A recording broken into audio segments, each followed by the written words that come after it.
मिर्जा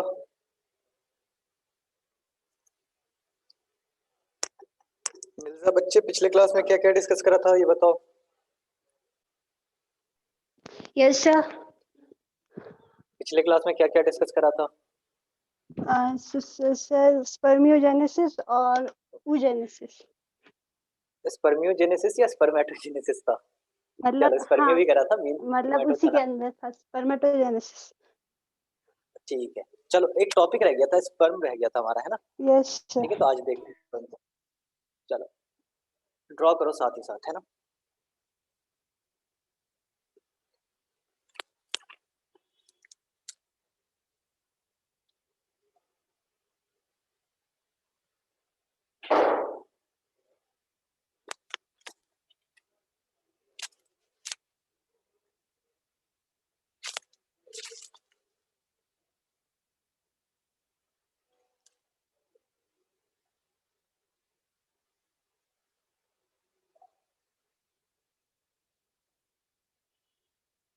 ठीक है, देखो स्पर्म का ये वाला हिस्सा क्या कहलाता है बच्चे। हेड, मिल्जा,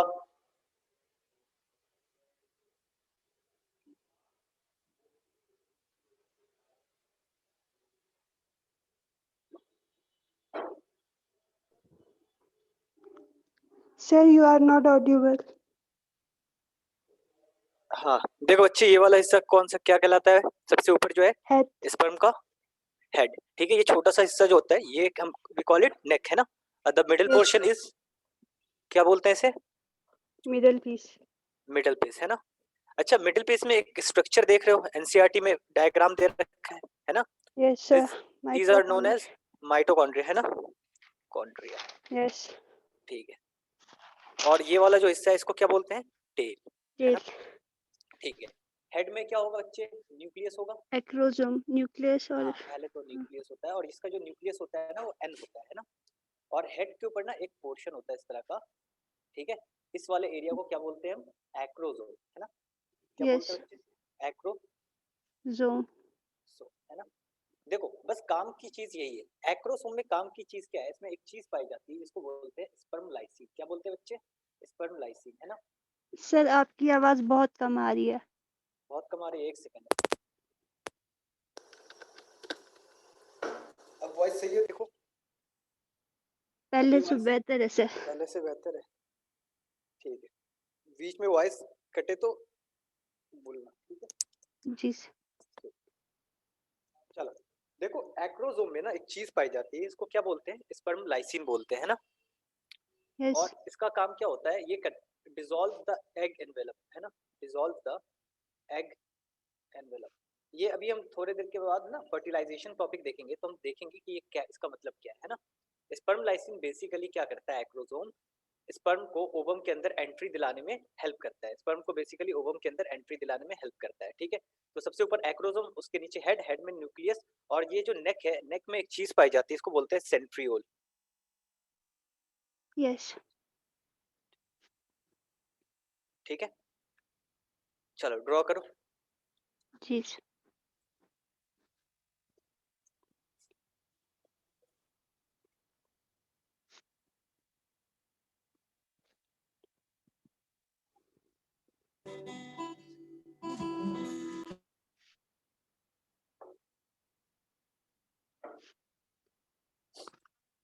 शेयरिंग, देखो अभी हमारा टॉपिक जो शुरू हुआ है, स्पर्म स्टार्ट किया हमने।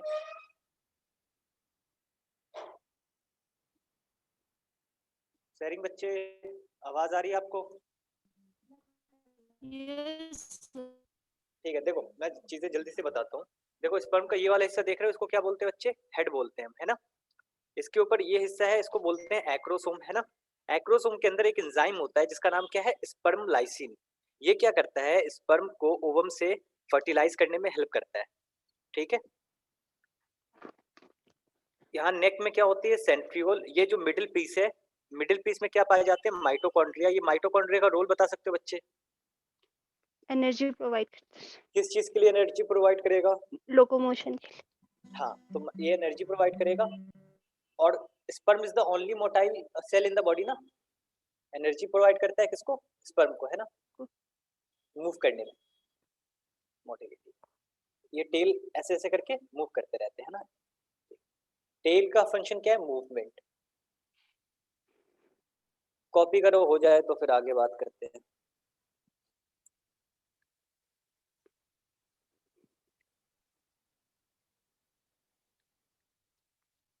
जो नेक में सेंट्रियोल होता है उसका क्या काम होता है सर? उसका फंक्शन देखो, क्या हमने oogenesis कल देखा था? Yes sir. क्या oogenesis में सेकंड मियोसिस खत्म हुआ था? हाँ सर। नहीं, सेकंड मियोसिस खत्म नहीं हुआ था ना बच्चे। सेकंड मियोसिस खत्म होता तो ओवम रिलीज होता। हमारा ओवम रिलीज नहीं हुआ था, हमारा क्या रिलीज हुआ था? सेकेंडरी oocyte रिलीज हुआ था, है ना? हाँ। ठीक है। Yes sir. तो बेसिकली क्या है, ये जो सेकेंडरी oocyte है, इसको ना डिवाइड करने के लिए सेंट्रियोल की जरूरत है। इसके पास सेंट्रियोल नहीं है, तो ये स्पर्म का जो नेक है ना, वही सेंट्रियोल प्रोवाइड करेगा। अभी हम थोड़ी देर के बाद ना फर्टिलाइजेशन टॉपिक देखेंगे, तो उसको मैं डिटेल में समझाऊंगा आपको। यस। ठीक है।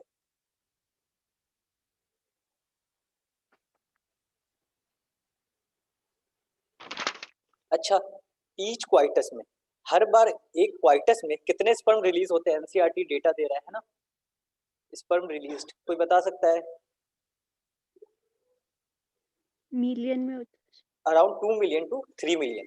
कितने? Around 2 million to 3 million sperm release होते हैं हर क्वाइटस के दौरान, है ना? अच्छा, है। फर्टिलाइजेशन के लिए ये बहुत इंपॉर्टेंट है, मेडिकल में पूछा भी जाता है, नीट में पूछा भी जाता है, और बोर्ड में भी पूछा जा सकता है। फर्टिलाइजेशन के लिए इसमें से 3 मिलियन स्पर्म में से 60% जो स्पर्म्स होने चाहिए, वो कैसे होने चाहिए? नॉर्मल शेप के होने चाहिए। शेप उनकी नॉर्मल होनी चाहिए। और जो 40% स्पर्म्स होते हैं, उनमें विग्रस मोटिलिटी चाहिए। विग्रस मतलब वो काफी तेज होने चाहिए ट्रैवल करने में, है ना? जी टेल सर। काफी तेज। हाँ, तो ये बहुत इंपॉर्टेंट डेटा है, आपको याद रखना है।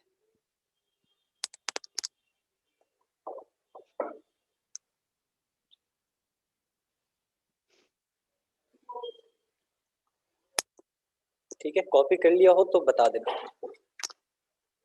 हो गया सर। हो गया। चलो, अब हमारा बहुत इंपॉर्टेंट टॉपिक है, जो मुझे बिल्कुल भी समझ नहीं आता था जब मैं स्कूल टाइम में था। ठीक है, कौन सा टॉपिक है बताओ?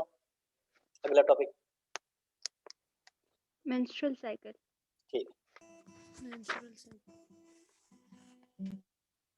Menstrual cycle. स्पेलिंग क्या एक, चलो इसके बारे में कुछ जानते हो आप लोग, या बेसिक से बताऊं? चलो देखो, समझते जाओ। ठीक है, कुछ नहीं बोलना, समझना। मेंस्ट्रुअल साइकिल देखो, क्या मैमल्स एक क्लास है एनिमल के अंदर, है ना? यस। मैमल्स कितने तरह के होते हैं बच्चे? दो तरह के। एक को बोलेंगे प्राइमेट्स, एक को बोलेंगे नॉन प्राइमेट्स, है ना? नॉन प्राइमेट्स और एक को बोलेंगे प्राइमेट्स, है ना? ठीक है। जो प्राइमेट्स होते हैं, इनके अंदर क्या आते हैं? एप्स, मंकी, है ना, ह्यूमंस। और ये जो नॉन प्राइमेट्स आते हैं, डॉग्स, कैट्स। आ रही बात समझ में? Sheep, tiger. ठीक है। तो क्या ये मैमल्स बेबी को पैदा करते हैं ना? जी सर। ठीक है। जो बच्चे पैदा करते हैं उनको मैमल्स बोलते हैं। तो देखो, इनमें क्या होता है? साइक्लिकल चेंजेस आते हैं। इन मैमल्स में क्या होते हैं? साइक्लिकल चेंजेस आते हैं। साइक्लिकल चेंजेस मतलब जो हर मंथ है एक साइकिल की तरह, है ना? तो किन किन चीजों में साइक्लिकल चेंजेस आते हैं? ओवरी में, ठीक है, ओवरी में, ठीक है। दूसरा होता है, और बताओ, एसेसरी डक्ट्स में, है ना? और तीसरे हॉर्मोन्स में। ठीक है, समझो। मैमल्स में साइक्लिकल चेंजेस आते हैं ओवरी में, डक्ट्स में और हॉर्मोन्स में। If this cyclical changes occur in primates, है ना? अगर ये सारे साइक्लिकल चेंजेस किसमें हो? प्रीमेट्स में हो, तो इस साइक्लिकल चेंजेस का नाम हो जाएगा मेंस्ट्रुअल साइकिल। क्या बोलेंगे? Menstrual menstrual cycle. साइकिल। और अगर ये नॉन प्रीमेट्स में हो तो इसको क्या बोलेंगे बच्चे? Oyster cycle. हाँ, ईस्ट्रस साइकिल, है ना? Oestrus cycle. ठीक है, O is silent here. Oestrus cycle, है ना? चैप्टर 1 में दे रखा है आपको, रिप्रोडक्शन में, जो इस साल सिलेबस से हटा दिया गया है। ठीक है, इतना कॉपी करो। चलो इतना कॉपी करो, कुछ चीजें और बताता हूँ। मेंस्ट्रुअल साइकिल, है ना? फर्स्ट साइकिल को क्या बोलते हैं? फर्स्ट मेंस्ट्रुअल साइकिल को क्या बोलते हैं? और मेनो। लास्ट मेंस्ट्रुअल साइकिल को क्या मेनार्क। बोलते हैं? मिनार्क, है ना? First menstrual cycle is known as menarche, and the last one is known as menopause, menopause. है ना। ठीक है, एक क्वेश्चन पूछता हूँ आपसे, ये जो मेनोपॉज होता है इसका रीजन बता सकते हो आप?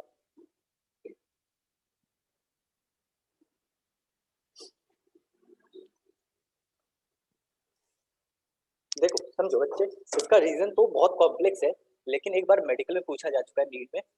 Answer is abrupt increase in GnRH. क्या होता है? जीएनआरएच, गोनाडोट्रोफिन रिलीजिंग हार्मोन जो होता है ना, 50 ईयर के आसपास बहुत ज्यादा अचानक से इंक्रीज हो जाता है, इसकी वजह से मेनोपॉज होता है। आपके सिलेबस में इतना ही दे रखा है, तो आपको इतना ही याद रखना है। और मेनोपॉज कब तक आता है? अराउंड आजकल 45 टू 55 ईयर्स। Any problem? नहीं सर। चलो कॉपी कर। नो।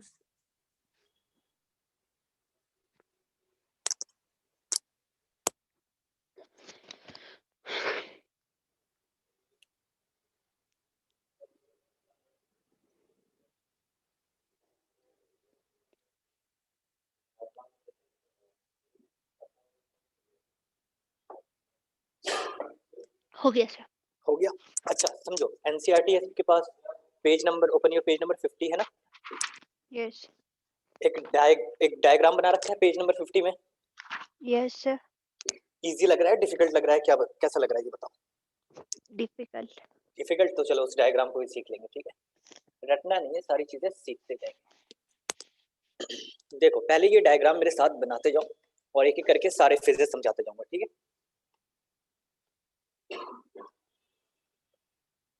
टोटल कितने ग्राफ दे रखे हैं? 3। 3, ठीक है। तो तीनों ग्राफ को हम अलग अलग सीखेंगे, मिक्स नहीं करेंगे, है ना। सीखना है तो मिक्स नहीं करना।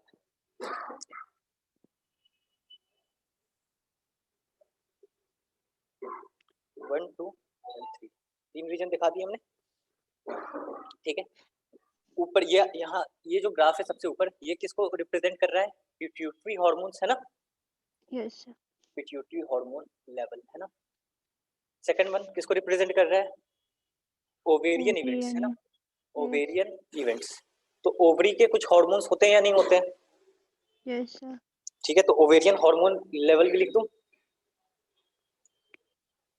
अच्छा, ये जो आपको डायग्राम दिख रहा है ना, ये एक जो एमबीबीएस के बच्चे होते हैं उनके बुक से निकाल के कॉपी कर दिया एनसीईआरटी ने, और ये डायग्राम गलत है, बट कोई बात नहीं, हम इसी डायग्राम को समझेंगे क्योंकि एनसीईआरटी जो बोल रहा है वही है।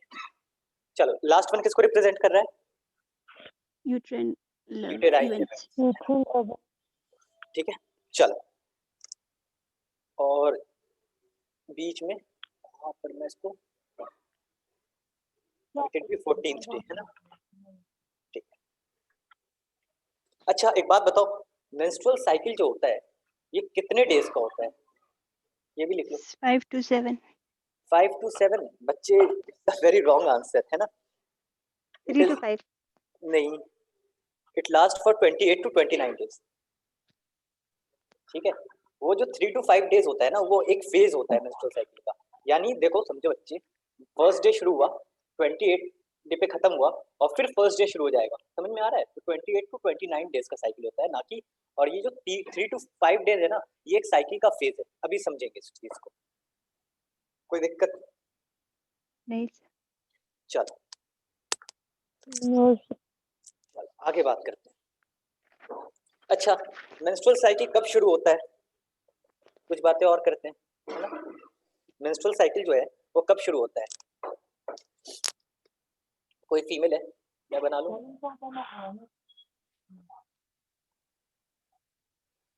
ठीक है, चलो मैं बहुत बेकार फीमेल्स बनाता हूँ तो इसको रहने देते हैं, है ना। ठीक है, देखो फीमेल जब प्यूबर्टी हिट करती है ना, प्यूबर्टी अराउंड 12-13 ईयर के आसपास, है ना। तो हाइपोथैलेमस क्या करता है? हाइपोथैलेमस का नाम मालूम है, सुना है? Yes sir. Hypothalamus release a hormone known as GnRH, है ना, yes sir. Gonadotrophin releasing hormone. कहाँ पर जाएगा ये? जीएनआरएच कहाँ पे एक्ट करता है बच्चे? पिट्यूटरी ग्लैंड ना बच्चा, pituitary gland. GnRH will act on pituitary gland, और इसकी वजह से क्या होगा? Pituitary gland will release gonadotrophin. known as LH and FSH. FSH. ठीक है, ये जो LH and FSH है, they'll go and act on ovaries, है ना, acts on ovary, or you can say it will act on follicles, है ना. क्या ओवरी में बच्चा फॉलिकल्स होता है? देखा था ना हमने. Yes, sir. Ovary is made up of follicles. ठीक है. In turn, they release two hormones. One will be estrogen and one will be progesterone. ये हो भी सकता है, नहीं भी हो सकता है. This one is confirmed. Oestrogen क्या करेगा? एक सेकेंडरी सेक्सुअल कैरेक्टर देगा या नहीं देगा? जी सर.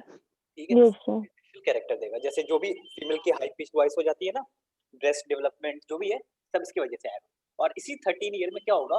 13 हो, 12 हो, 11 हो, क्या शुरू हो जाएगी? फर्स्ट ब्लीडिंग होगी. तो विल से कि मेंस्ट्रुअल साइकिल शुरू हो गई है. कोई दिक्कत? No sir. ठीक है. अच्छा, एस्ट्रोजन मैंने बोला था दो काम करेगा, है ना. First one secondary sexual character, और सेकंड वन विल क्या होगा?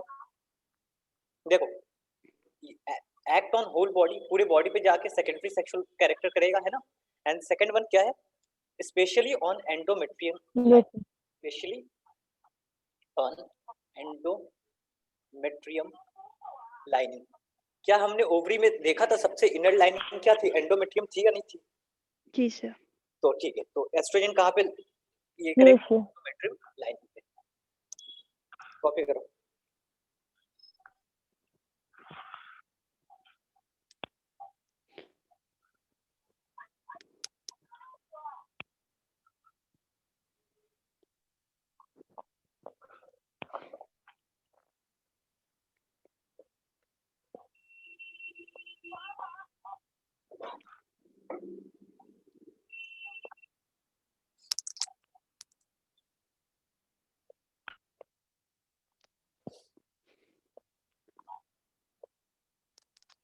हो गया सर. हो गया. चलो, अगर मैं आपसे पूछूं कुछ सवाल, है ना. ठीक है, देखो, क्या ये यूट्रस है? गलत सा बना दिया, लेकिन बात समझो. काम की बात ये है, क्या यहाँ कहीं पे एंडोमेट्रियम की लाइनिंग होगी या नहीं होगी?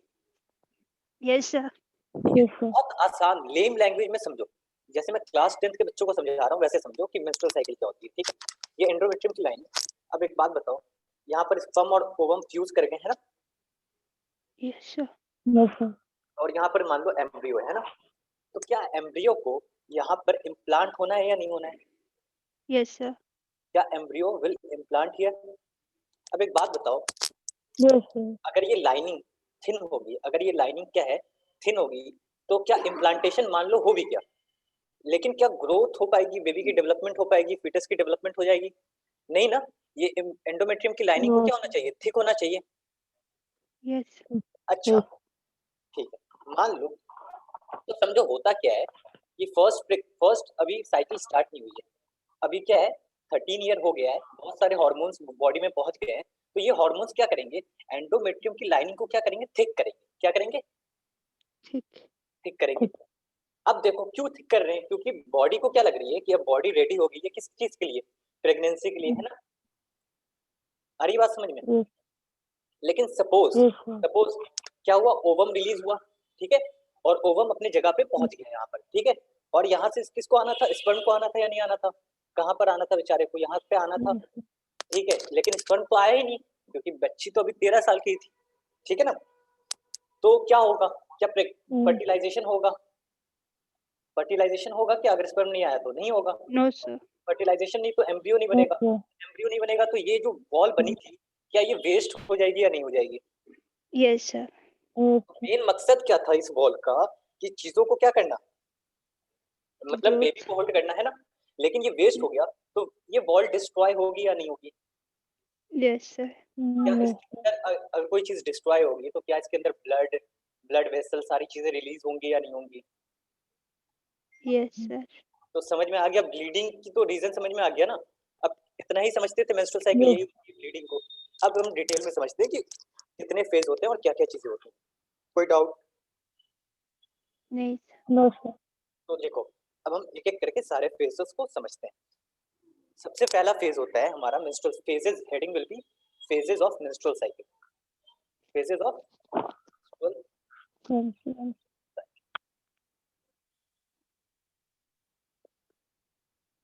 first phase is menstrual phase ना, first phase is menstrual phase. Common sense लगाओ, menstrual phase में क्या होगा? menstruation. हाँ, तो बच्चा इसमें क्या होता है बच्चा? menstrual flow occurs. क्या? menstrual flow occurs. ठीक है, menstrual flow के अंदर क्या क्या चीजें होंगी? एक तो ब्लड होगा, है ना? दूसरी क्या चीजें होंगी बताओ? Blood vessels, mucus, blood vessels, है ना?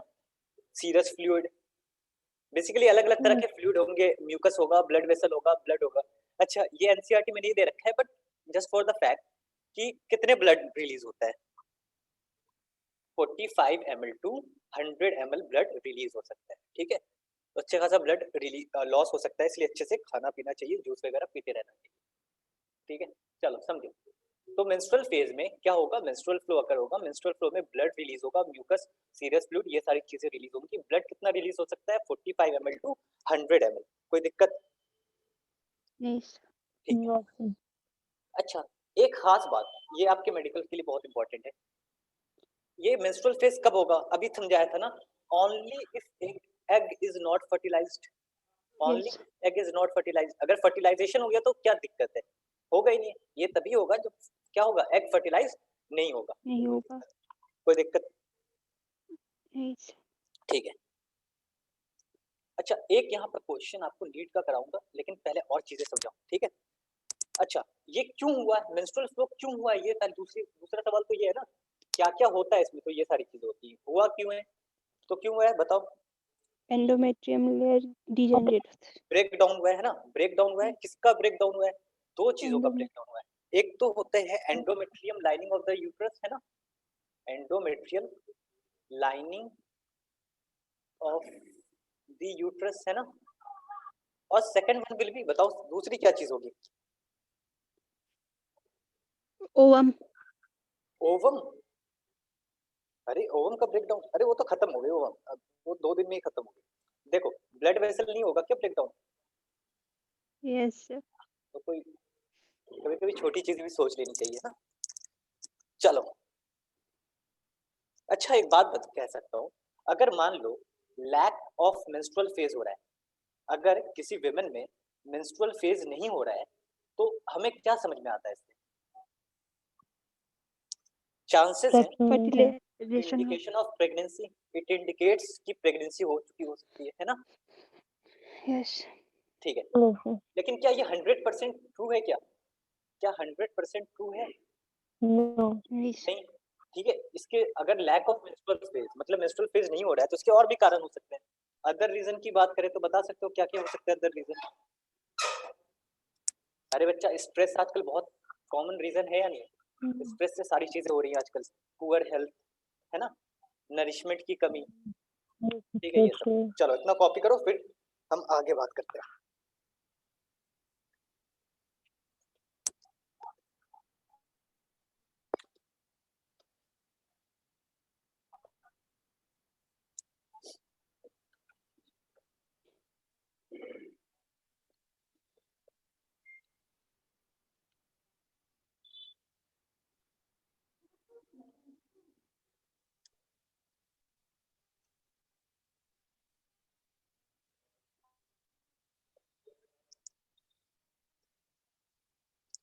अच्छा, ये कितने दिन चलता है मेंस्ट्रुअल फ्लो? ये तो बताया नहीं मैंने. 3 to 5 days. It is for 3 to 5 days.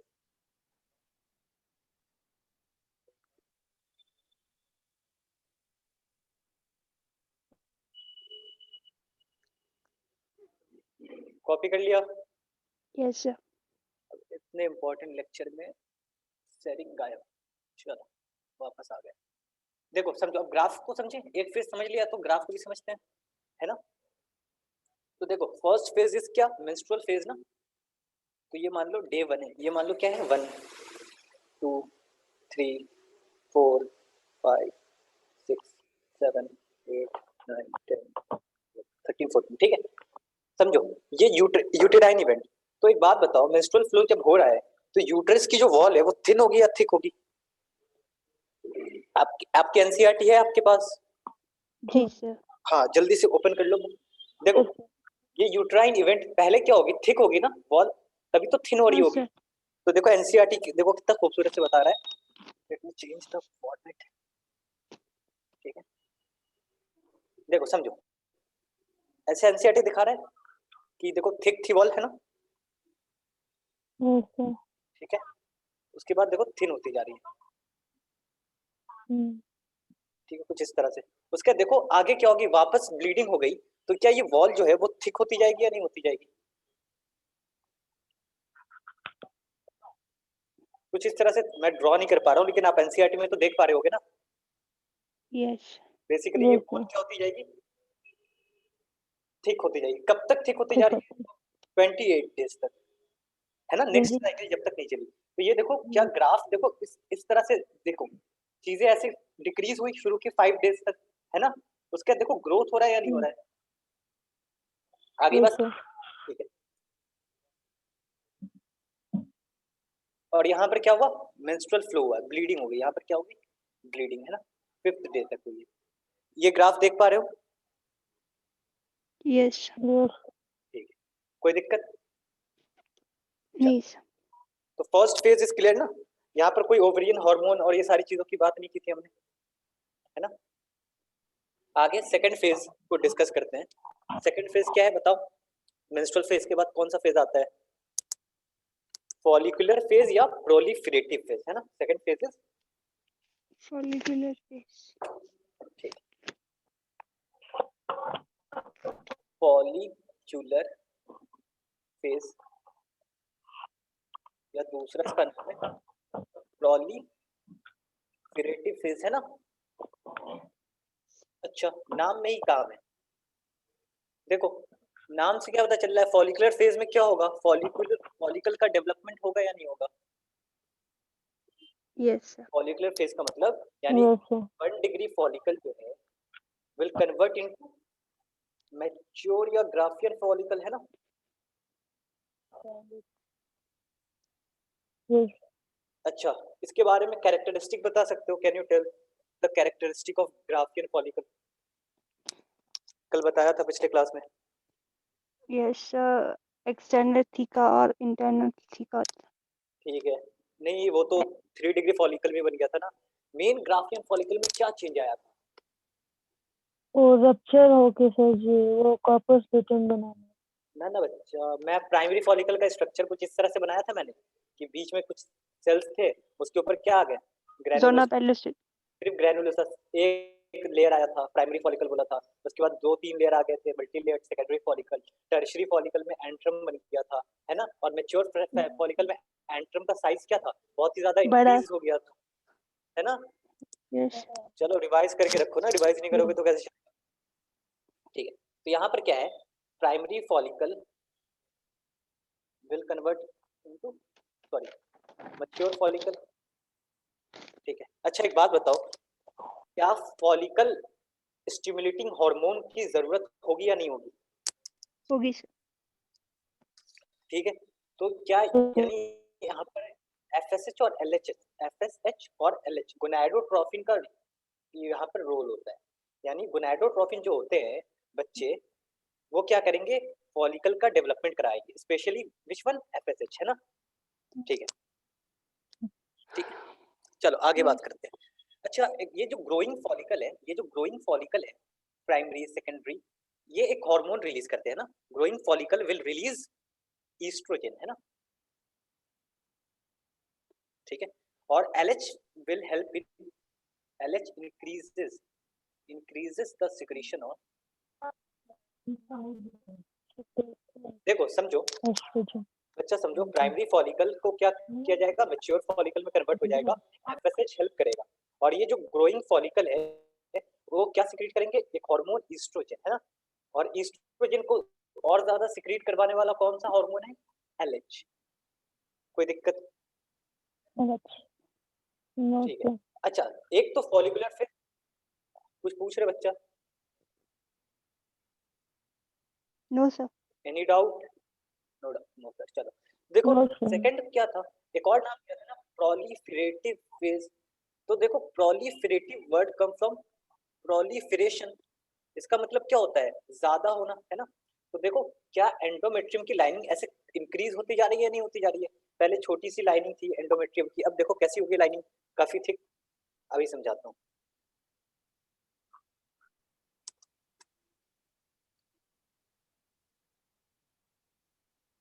ठीक है, देखो समझो, ग्राफ पे आ जाओ। ठीक है, अच्छा एक बात बताओ, ओवेरियन इवेंट में क्या होगा, क्या ओवरी में यहाँ जो पे जो फॉलिकल का एस्ट्रोजन डेवलपमेंट लेवल। होगा, यस क्या सर, फॉलिकल का यस डेवलपमेंट होता सर, जाएगा यस सर, कुछ इस तरह यस से, सर, है ना, समझ रहे हो। और यहाँ पर क्या बन जाएगा, मेच्योर फॉलिकल। आप लोग एनसीईआरटी में डायग्राम में देख रहे हो या नहीं देख रहे हो, देख रहे तो हो देखो सर। क्या यहाँ पर एक चीज क्या हुई, यस सर, ओवरी ओवरी में क्या हुई, ओवरी में क्या हुआ, फॉलिकल का डेवलपमेंट हुआ, किसका डेवलपमेंट, फॉलिकल डेवलपमेंट हुआ, है ना। जी सर, ठीक है, फॉलिकल। अच्छा एक बात बताओ, मैंने क्या बोला था, ये फॉलिकल विल रिलीज एस्ट्रोजन ना, यस सर, ग्रोइंग फॉलिकल हम्म, एस्ट्रोजन। तो यहाँ पर देखो ओवेरियन हार्मोन की बात करें, तो hmm, ovarian hormone is estrogen and progesterone ना, दो ही तो हार्मोन है। तो यस देखो उनके लेवल की बात करते हैं, यस सर, ठीक है, कोई दिक्कत। देखो एनसीईआरटी इज शोइंग कि यहाँ पर देखो ऐसे जा रहा है, ईस्ट्रोजन नॉर्मल था, लेकिन जैसे ही डेवलप होने शुरू हो गया, डेवलपमेंट ज्यादा तेज हुई फॉलिकल का, क्या ईस्ट्रोजन का लेवल इंक्रीज हो रहा है या नहीं हो रहा है, यस सर, देखो बच्चा, ठीक है। यस सर, अच्छा, और सेकंड हार्मोन कौन सा है हमारा, प्रोजेस्टेरॉन, प्रोजेस्टेरॉन।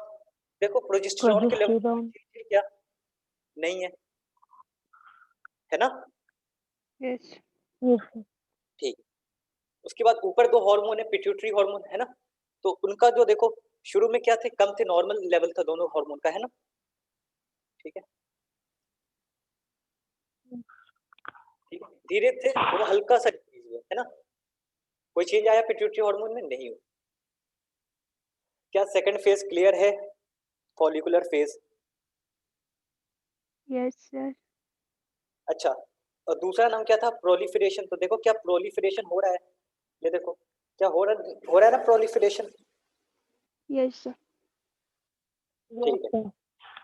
चलो। ये और कोई कितने दिन दिक्कत का होता है परेशानी सर? समझने में यहाँ पर, ये जो होता है बच्चा, ये शुरू के 5 डेज हटा दो, तो अराउंड 9-10 डेज का,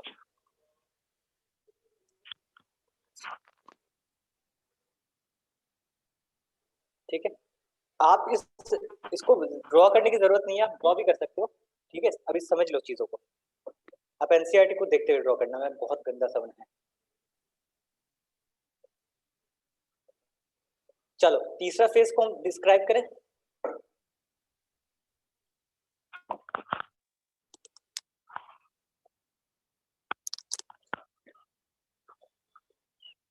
एक नोट डालो, write down a note.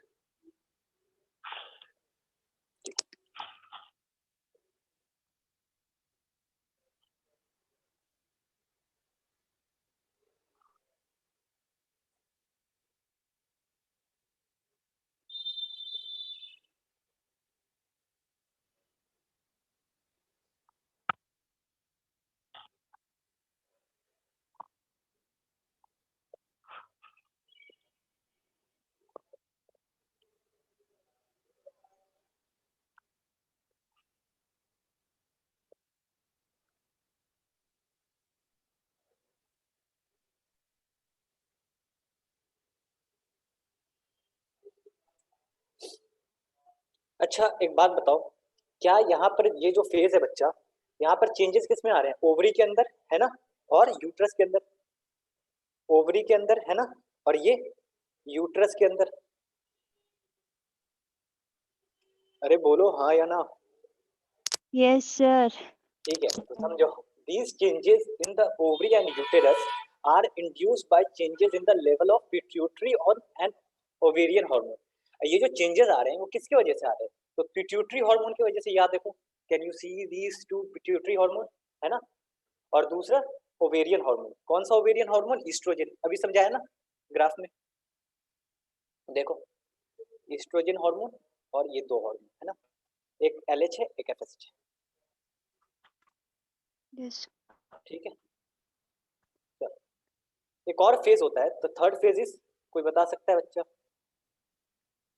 Luteal phase एक फेज रह गया, ओव्यूलेटरी फेज, ओव्यूलेटरी फेज। और ये फेज ना एकदम फिक्स है, ये always occur at 14th day. कहाँ पर होगा ये? 14th डे पे होता है, ठीक है।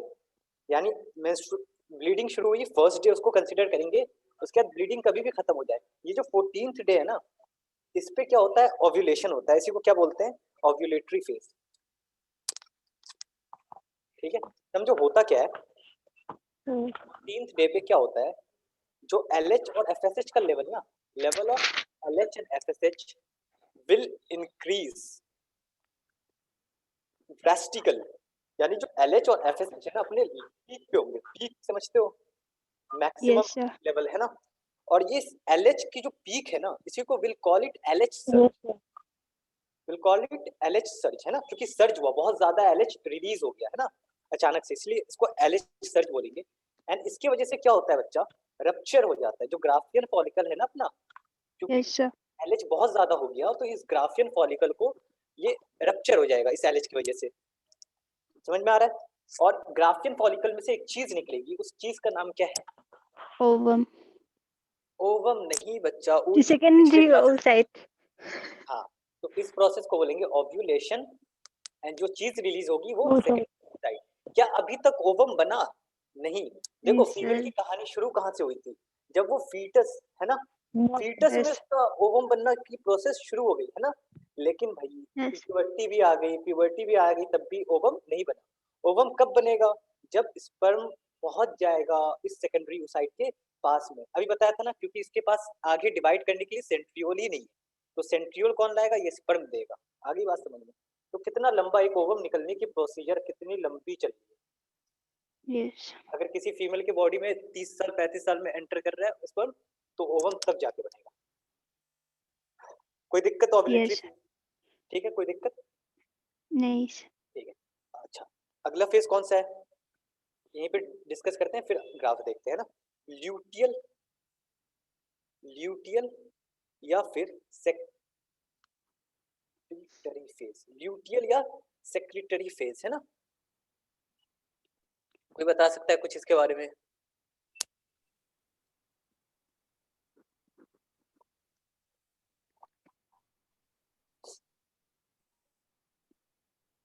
अरे बच्चा एक बात बताओ, क्या ग्राफियन फॉलिकल था कुछ स्ट्रक्चर है ना? चलो पहले ग्राफ देख लेते हैं, ठीक है, सब चीजें आपको अच्छे से समझ में आएंगी। पिछला पेज देख लेते हैं, ठीक है।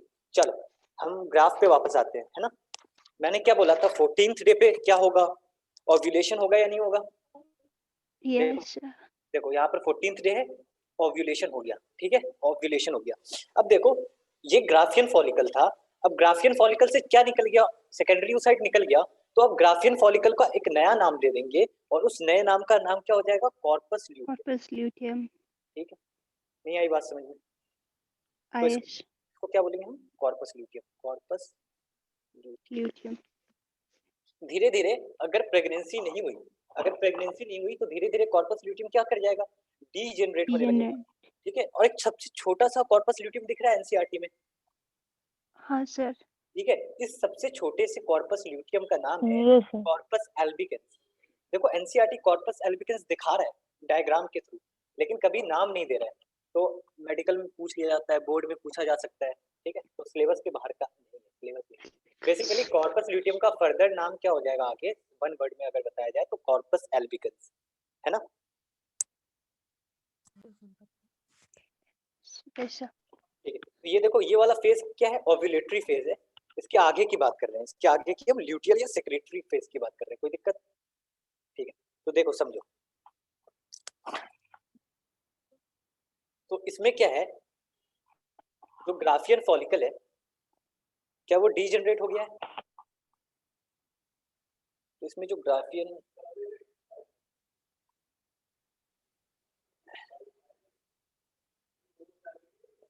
Graafian follicle ruptured Graafian follicle अपने आप को किस में कन्वर्ट कर लेगा? Corpus luteum, luteum. Corpus luteum में, है ना? अच्छा, ये जो कॉर्पस ल्यूटियम है ना, एक बात बताओ, अब ovum oocyte secondary oocyte release हो गया है तो बॉडी को क्या लगेगा? तो क्या सेकेंडरी oocyte रिलीज हुआ है ओवरी से, तो क्या फिम्बरी ने कलेक्ट कर लिया होगा इसको? Yes sir. तो ये एम्पुलर रीजन, स्टमस रीजन में जाएगा या नहीं जाएगा? तो क्या बॉडी को ये लगेगा कि भाई अब फर्टिलाइजेशन हो जाएगा और प्रेगनेंसी हो जाएगी और डेवलपमेंट की जरूरत होगी, है ना? यस। मैं क्या बोल रहा हूँ, बॉडी को तो ये तो लगेगा कि अब इधर से स्पर्म आ जाएगा, फर्टिलाइजेशन हो जाएगा, देन प्रेगनेंसी हो जाएगी। तो प्रेगनेंसी के लिए एक हार्मोन जरूरी है ना? कौन सा हार्मोन है, उसका नाम क्या है? प्रोजेस्टेरॉन। देखो, है ना? तो ये यस। जो कॉर्पस ल्यूटियम है ना, ये एक हार्मोन सिक्रीट करता है और उस हार्मोन का नाम क्या है? प्रोजेस्टेरॉन, है ना? प्रोजेस्टेरॉन। और ये प्रोजेस्टेरॉन बहुत इंपॉर्टेंट हार्मोन है क्योंकि इसी का काम क्या है? इसका काम क्या है? Maintenance of endometrium lining, maintenance of the endometrium.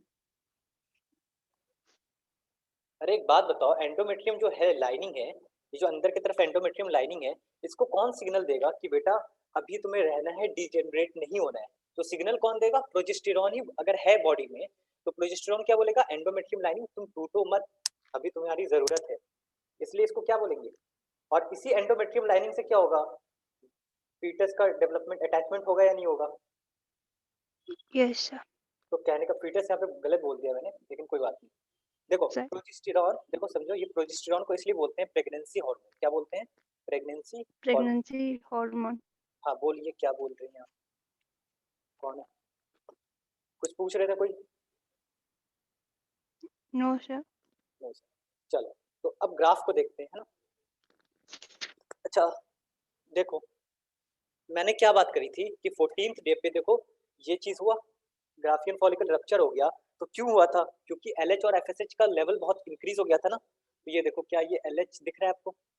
ये देखो LH है मान लो, तो ये 14th डे पे देखो मैं लेवल इंक्रीज करा दिया मैंने, LH सर्च, है ना? और FSH का भी लेवल थोड़ा सा इंक्रीज दिख रहा है NCERT में। देखो NCERT में दिख रहा है या नहीं दिख रहा है? आ गई बात समझ में? ठीक है, अब देखो सिक्रेटरी या लूटियल फेज देखो, मैंने क्या बोला? Corpus luteum will secrete progesterone. Mirza Tsering,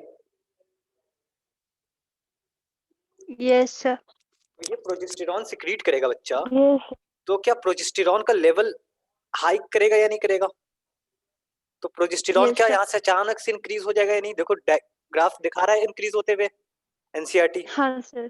ठीक है, यस। अब देखो अगर मान लो फर्टिलाइजेशन नहीं हुआ तो ये कॉर्पस ल्यूटियम डीजेनरेट हो रहा है ना, देखो। यस तो क्या प्रोजेस्टेरॉन का लेवल धीरे धीरे धीरे धीरे धीरे धीरे कम हो जाएगा या नहीं हो जाएगा?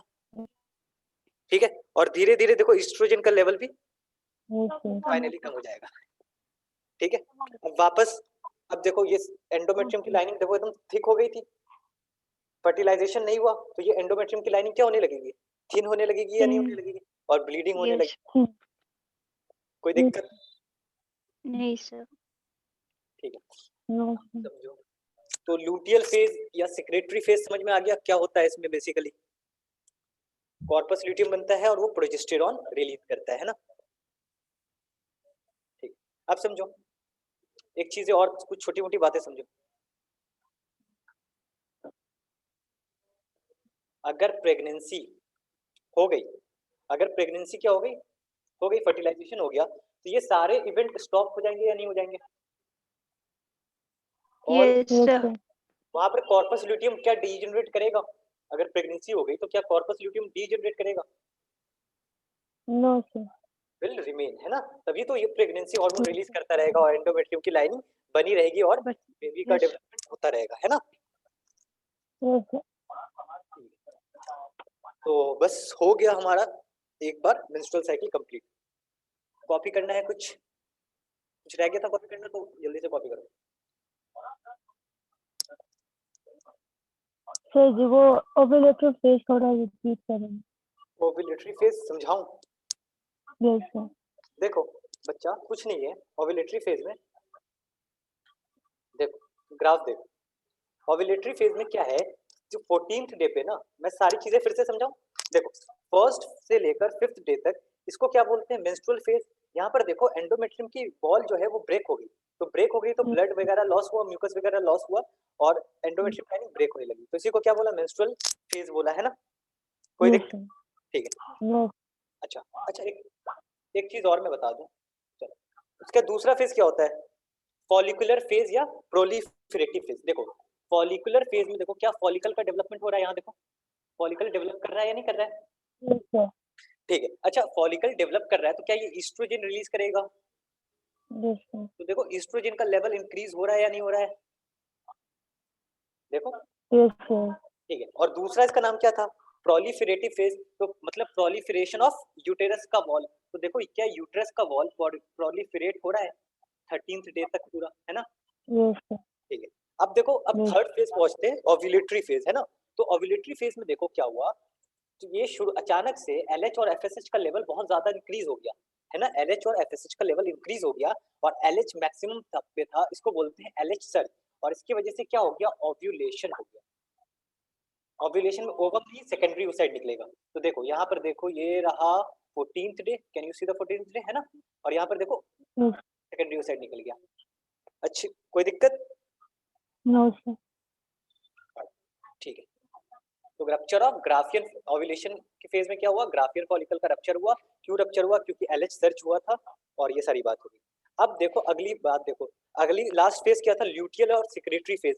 इसमें मैंने क्या बोला था कि ये जो कॉर्पस ल्यूटियम है वो किस में कन्वर्ट हो जाएगा, corpus sorry Luteal. Graafian follicle will convert into Yes. Corpus luteum and it will start producing progesterone. तो देखो अचानक से प्रोजेस्टेरॉन का लेवल विल एकदम हाइक, है ना। Increase. अगर Yes. प्रेगनेंसी नहीं हुआ तो it will degenerate and become corpus albicans, और प्रोजेस्टेरॉन का लेवल अचानक से देखो कम हो गया।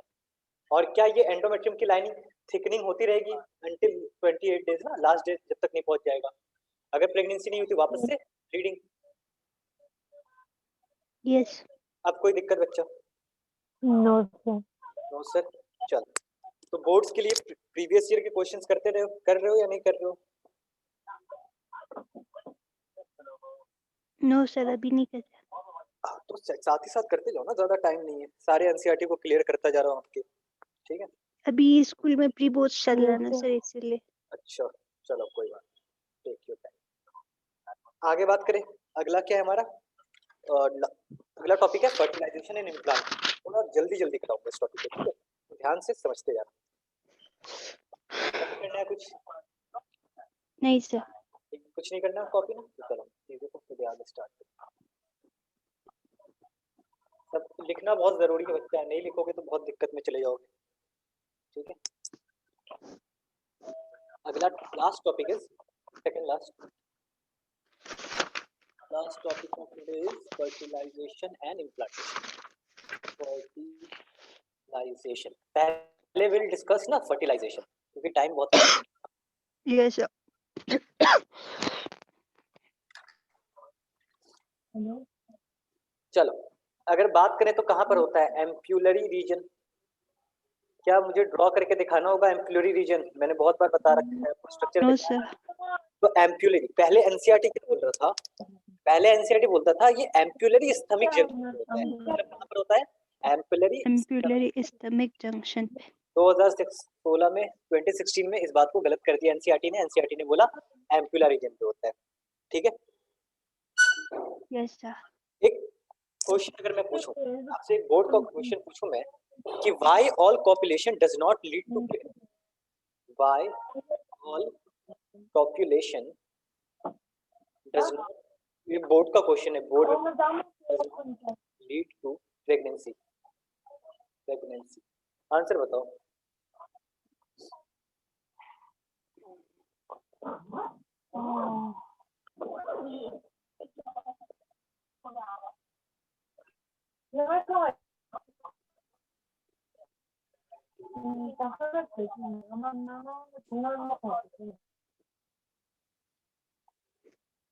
अरे बच्चा एक बात बताओ, प्रेगनेंसी तभी होगा ना कि जब ओवम यहाँ पर पहुंचा हुआ है और इसी समय पे क्या हो जाएगा, स्पर्म यहाँ पर पहुंच जाए। नहीं आई बात समझ में? Yes sir. अच्छा ओवम की Yes, लाइफ, sir. ओवम की लाइफ कितनी होती है आपको मालूम है? 24 to 48 आवर्स, कितना 24 to 48 आवर्स, है ना। और स्पर्म को यहाँ से यहाँ तक पहुँचने में कितना टाइम लग जाता है, 72 आवर्स, है ना, 72 आवर्स, ठीक है। तो एक ऐड Yes. आता है सहेली बहेली, है ना, आगे हम रिप्रोडक्टिव हेल्थ में देखेंगे। सहेली इज अ गवर्नमेंट ब्रांड, या फिर ऐड आता है आईपीएल वगैरह का, है ना, सुना है। तो देखो बच्चे, ये अनवांटेड प्रेगनेंसी को रोकता है ना, अनवांटेड प्रेगनेंसी, मतलब हम नहीं चाहते थे प्रेगनेंसी हो, फर्टिलाइजेशन हो, लेकिन हो गया।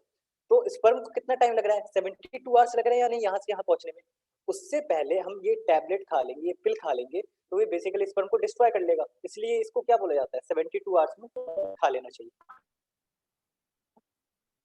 कोई दिक्कत, ठीक है। तो इसका आंसर क्या हो जाएगा, वाई ऑल पॉपुलेशन।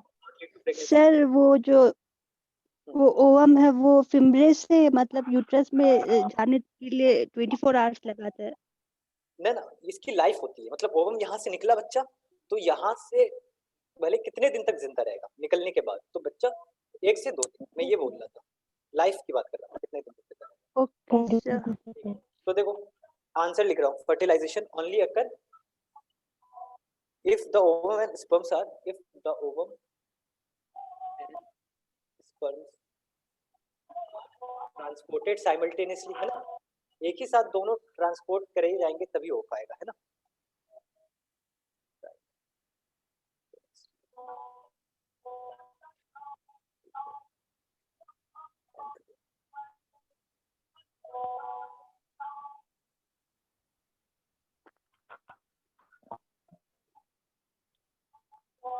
चलो बच्चा, आज के लिए इतना ही, कल आराम से बात करेंगे, टॉपिक काफी लंबा हो गया, ठीक है। ये कोई इस क्वेश्चन में कोई दिक्कत नहीं ठीक, कॉपी करो।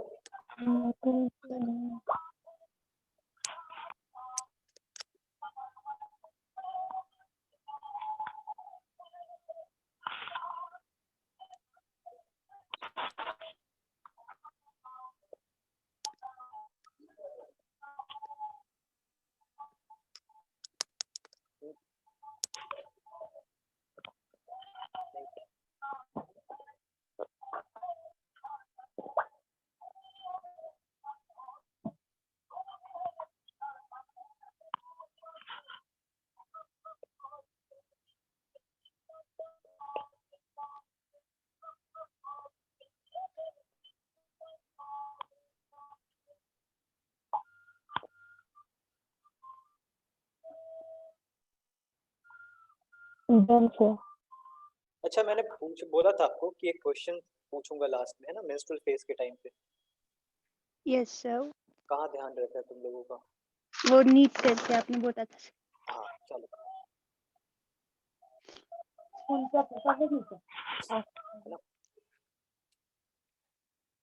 अच्छा एक बात बताओ, मेंस्ट्रुअल फेज कब होगा। तो एक क्वेश्चन पूछा गया था, उसका एक ऑप्शन था due to lack of progesterone. अगर मैं बोलूं मेंस्ट्रुअल फेज तभी होगा जब प्रोजेस्टेरॉन की कमी होगी, तो क्या इस बात पे अग्री करोगे आप लोग या नहीं करोगे। No sir. अग्री नहीं करोगे, अरे पूरी टॉपिक कथा खत्म कर दिया और बोल रहे हो अग्री नहीं करोगे। ग्राफ देखो मेंस्ट्रुअल साइकिल का,